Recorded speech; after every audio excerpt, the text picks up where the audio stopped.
Hi, welcome to the Rondo Coach channel. Today I'll talk about rondos. Obviously, they're very important, and I consider them one of the best things to coach. Charlie actually has been quoted to say something like "Rondo, Rondo, Rondo" every single day is the best exercise, and so forth. Talking about possession and keeping the ball, and how everybody wants to perform it at a great level. And when I started coaching, it didn't wasn't easy for sure. I was coaching 7, 8 year old kids, and you can put them in a 4 against 2 rondo, and you're not going to get the result that you want.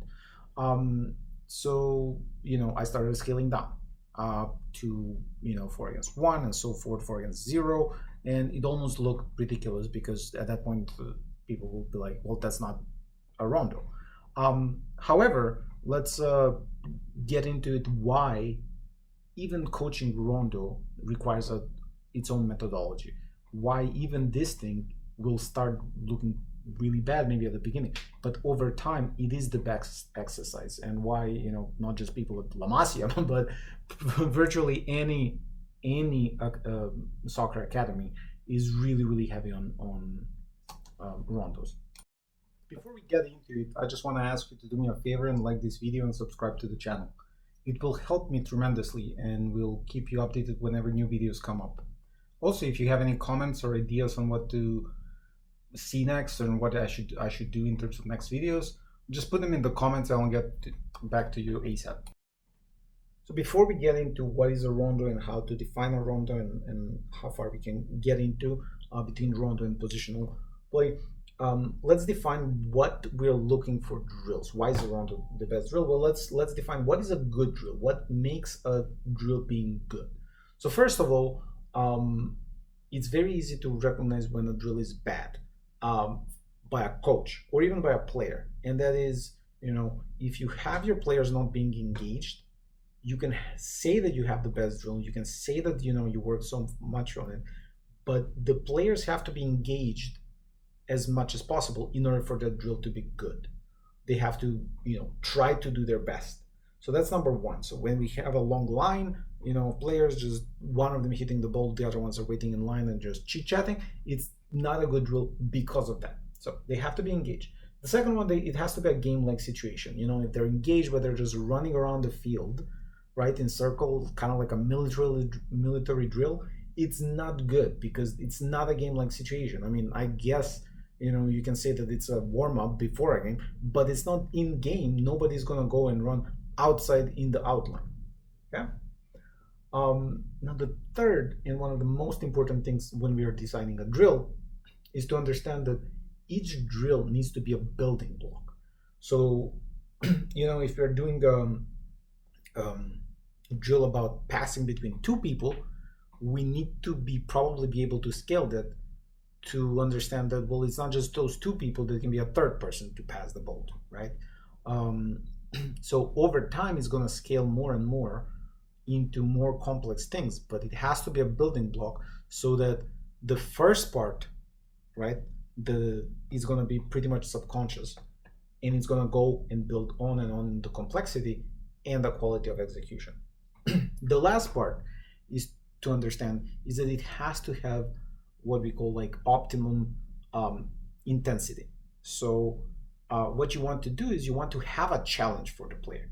Let's say that you're making something without any opposition and the player never actually experiences opposition. Well, that's not really what's going to happen in the game. You want to have some opposition, but you don't want to be so bad that they're not going to be able to execute. So that's why when we are doing things, why Rondo is so good is because you as a coach recognize what is the intensity that we need to have, and we do that essentially by number of opponents and by size of the rondo field, right? So rondo, monkey in the middle, as many of the kids want to say it, is essentially 3 against 1, 4 against 2, 4 against 1, 5 against 2, and so forth, 6 against 4. But essentially you have more players that are attackers or in possession than their defenders, or out of possession trying to break the possession. And essentially what you do is you're trying to balance that by having enough challenge for the attackers, but not so much that it's going to be basically look like a game, and it's going to go and they're going to keep losing the ball. So you want to develop this idea that if they have this numerical advantage, they should be able to go and explore the space, take the advantage of the space, and finally keep the possession for their own team. Yeah.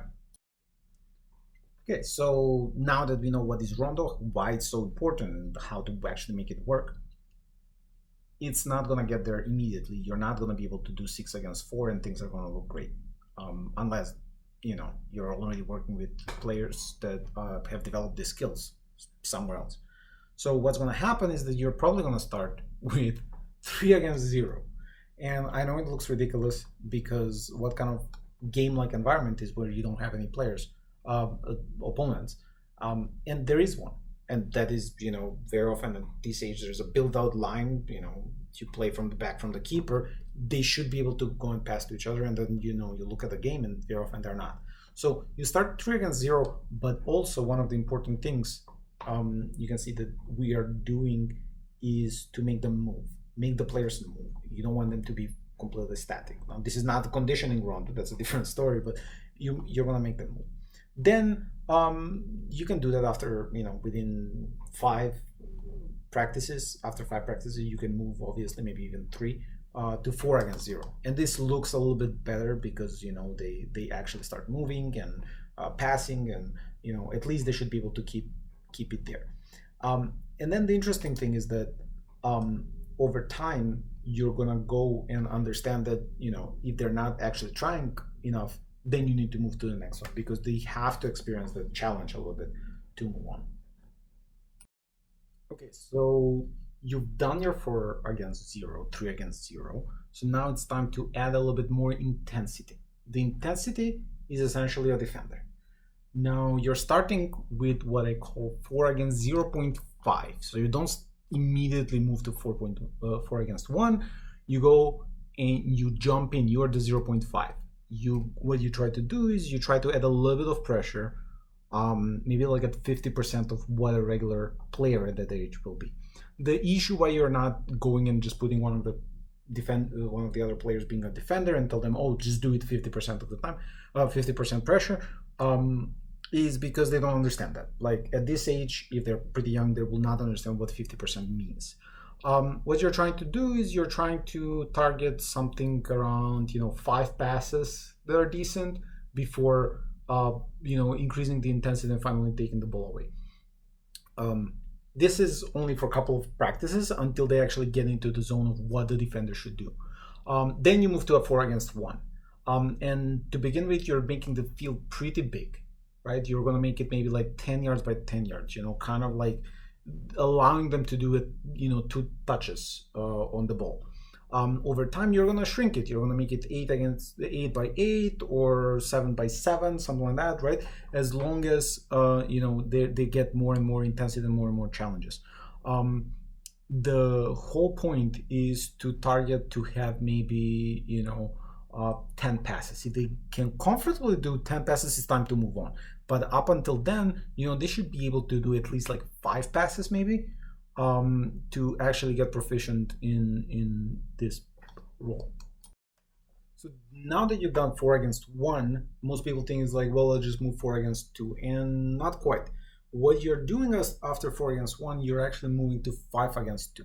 Let me explain why. When you play 4 against 1, the person with the ball essentially has 3 options for passing. With a defender there, blocking at least one of those options, the person with the ball has 2 options. If you immediately put 4 against 2, likely what's going to happen is that you're going to block at least one more, and then you're assuming that the intensity is just going to like increase a little bit, but it's not. It actually kind of like doubles, right? It's very often the movement of the people without the ball, players without the ball, is not perfect. So what you want to do is you want to increase the intensity by playing 5 against 2, but you're not actually gonna remove the option for a pass. It's just gonna be a little bit more complex. So you want to move 5 against 2. Essentially what you do is you put one of the players in the middle, um, and also it helps you train that person as essentially as a central midfielder, right? Like how do you move the ball? Almost never is gonna be a pass back. It can be, but it doesn't have to be. Likely it's not gonna work. So you go and you pass and you move, and you pass and you move. What you can do is you can add more complexity, like doing throw-ins or something like that, just to keep it interesting. But essentially, this is the next building block. Okay, and then finally, you're at the 4 against 2. 4v2 is what professionals are playing still to this day. Like usually, you have 2 players in the middle to put the pressure. Like you can see Neymar, Messi, Mbappe playing this thing in Paris Saint-Germain, for example. Or Xavi and Iniesta in Barcelona. It is as simple as that. Obviously, space matters. Rules like one touch can be implemented to be more challenging, but this is where you're at, and the whole point is that if everybody does what they do or what they need to do, right? It means that the person with the ball has, in theory, 3 options. 2 of them should be closed by the defenders. If every touch is the right way, the right movement, and the players without the ball move the right way, they should be able to keep the ball infinitely, right? Because what's going to happen is that there's always going to be at least one option to pass. If the pass is good, then the other person also always going to have an option to pass because of the right movement. Obviously, it's easier to said than done, and it's going to take some time to get it there. But don't forget about the fact that even with this thing, it's always a matter of time and space. So if you want to make it less intensive, if you see that it's not working well, you're going to go and increase the size of the field. If you see that it's becoming too easy, then you start shrinking it, right? You start to shrink it more and more until it's actually more challenging. So this is essentially how to get from my players cannot play any rondos all the way to, hey, you know what, like this is working well, like they look really well, they're developing something. Now there's one thing that we didn't talk about, and that is like the fact that when you do drills, it's not the drill that is going to coach the players. The coach has to coach the players. So the question is, what are you actually teaching, right? What are you coaching these players? Because the drill is going to create the environment to coach well, but you still need to coach, right? So one of the most important things in rondos is teaching them to pass and receive with the right foot, first of all. So very often you would hear back foot, right? Or receive across the body, or even some people are saying like, oh, it's a half turn. It is the whole point to go and progress from one side to the other, right? And have the option to pass back, to move back, right? To face your teammates, right?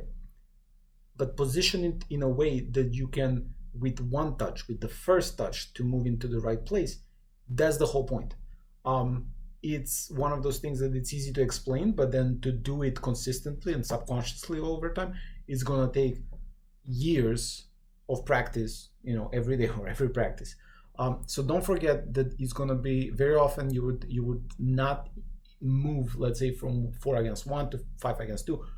If you see that they're not passing with their back foot, you'll need to go and figure out what you're gonna need to do. And very often you just keep repeating over and over and over again that's the theme of the rondos, and we are not gonna move to the next drill or to the next intensity until we get there.